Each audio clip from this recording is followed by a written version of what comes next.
Hello, Sunshine. I'm Coy. This is CNN 10, and I want to start with a shout out to the teachers out there, all of you who are informing and inspiring us. Let's reach out to one of our teachers, our mentors today. Give a handshake or high five. Let them know we appreciate them. It is Tuesday, March 25th, recognized as National Medal of Honor Day here in the United States. It's a day that was established by Congress to recognize Medal of Honor recipients, and that's where we begin, as the National Medal of Honor Museum in Arlington, Texas, opens to the public today.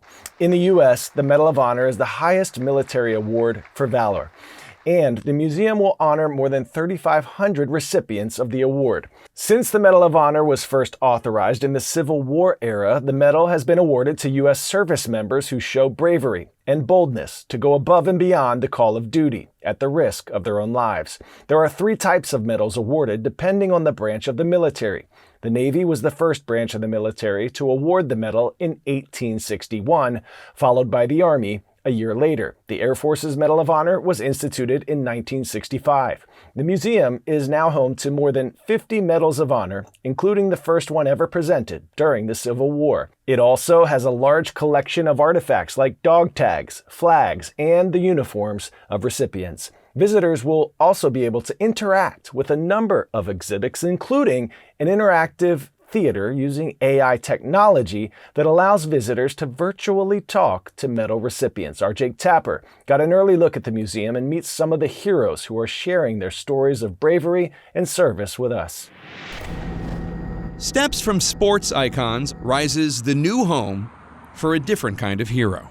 I hope when people walk through this space, they say, oh my gosh, how did they do this? The National Medal of Honor Museum, opening March 25th in Arlington, Texas, honors recipients of the highest military award for valor in the United States. I'm a 5'9" guy from Iowa. There's nothing special about me. Sal Junta hardly blends in with tourists getting an early look at the exhibit.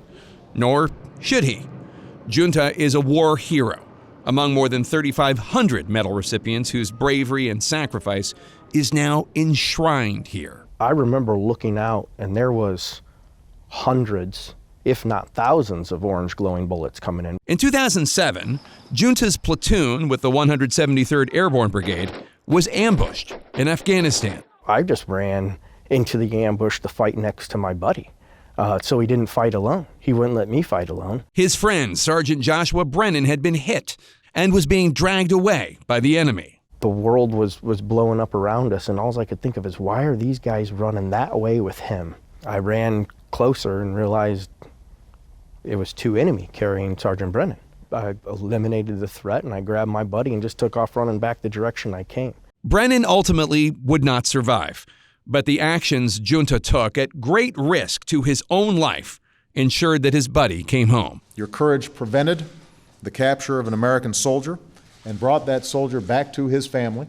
In 2010, Junta was the first living Medal of Honor recipient since the Vietnam War.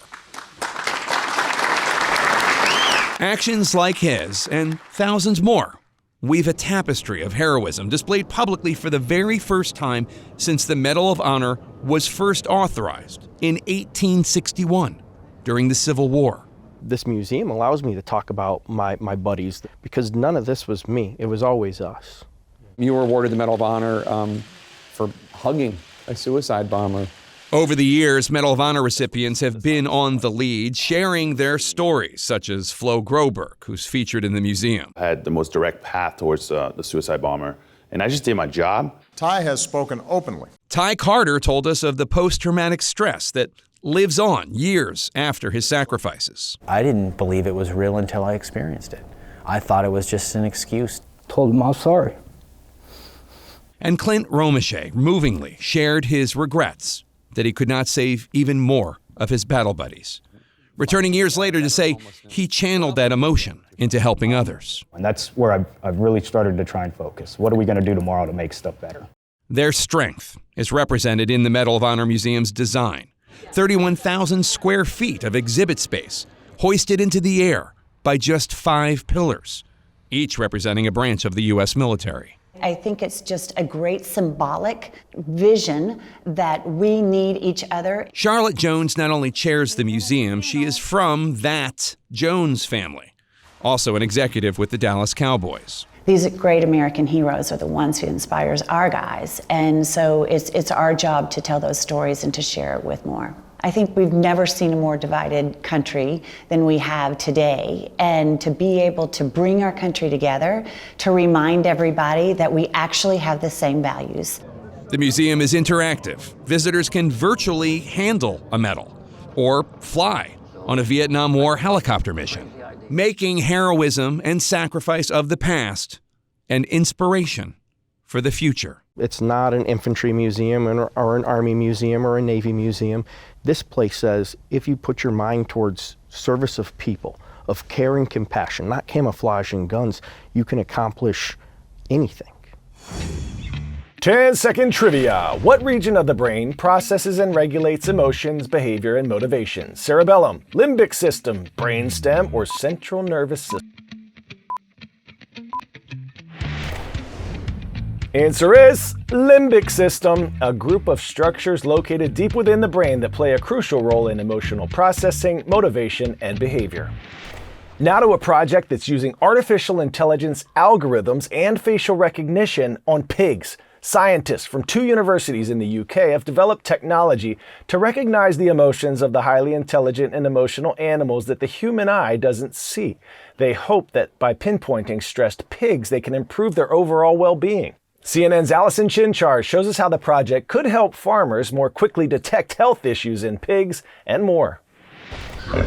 Animals have emotions, just like humans. But are they as simple to detect? AI may be able to answer that question with trained technology. The University of West England, Bristol, and Scotland's Rural College developed the IntelliPig, a system that will work to translate a pig's emotions into a form humans can understand, and alert farmers if an animal needs immediate attention. It starts with placing a camera inside an automated feeder. When pigs get hungry, the system gets to work. The camera image would be processed by an AI algorithm, which would recognize the individual. So in order to do that, we first have to train it. So we have to show it examples of that individual over a number of days with different pose and different lightings. As the system learns to identify the different features of each animal, it will store that information for future use. Once the system recognizes that specific pig, as it walks up to the feeder and puts its head down to eat, experts hope AI will be able to capture their different emotions and their well-being. There must be features there that we pick up on, even if they're subconscious in some way. There's something about the way the animal looks that we pick up on and then tells us, whether it's in a good or a bad state emotionally. Professor Smith says the research they've seen on pigs so far has been more focused on the negative emotions. But with this technology, they want to change that and show the positives too. I think that's really exciting. The idea that a machine can tell the emotional state of an animal, perhaps in a way that we can't, I think could be really interesting. They hope to complete the project by September 2026.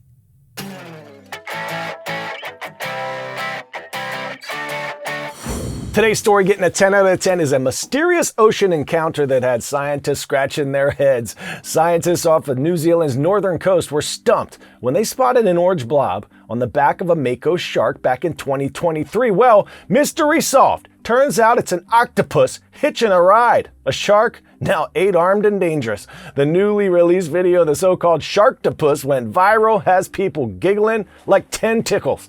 Octopuses are usually loners on the ocean floor. Mako sharks usually stick to the surface, so scientists are like, you've got to be squidding me. They say the rare sighting is one of the strangest things they've ever seen. All right, today's shout out is going to Papillion Middle School in Papillion, Nebraska. We see you Titans. Thank you for making us part of your day. Remember that we will be choosing one of your vocabulary words for hashtag Your Word Wednesday tomorrow. So follow me at CoyWire on the socials. Put your unique vocabulary word and definition in the comment section of my most recent post, along with some info for a shout out. We'll choose one illustrious winner to work into tomorrow's show. Go make it an awesome day, everyone. I'll see you right back here tomorrow on CNN 10.